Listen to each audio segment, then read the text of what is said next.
ఆనందభైరవి ఫ్యామిలీకి నాయుడమ్మ రచ్చబండ దగ్గర కొరడా దెబ్బల శిక్షని విధిస్తాడు.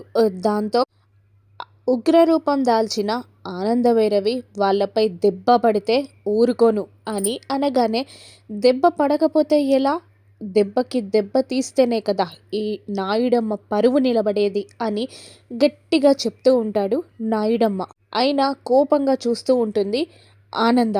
అప్పుడు వాళ్ళపై దెబ్బ పడకూడదు అంటే ఒక కండిషన్ అనగానే, ఏంటా అని చూస్తూ ఉంటుంది ఆనంద. నువ్వు వచ్చి నా కాళ్ళు పట్టుకో అని ఆనంద భైరవిని నాయుడమ్మ రెచ్చగొడుతూ ఉంటాడు.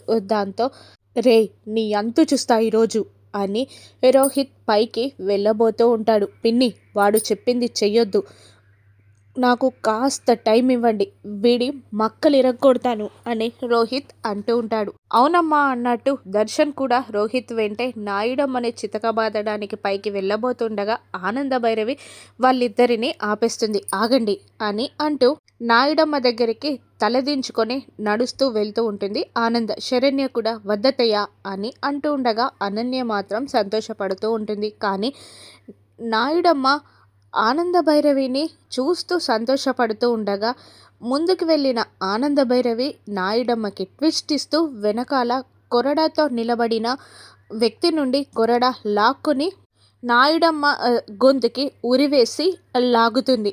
దాంతో అందరూ షాక్ అవుతారు. నాయుడమ్మని ఆ కొరడాతో కిందికి విసిరేస్తుంది ఆనంద.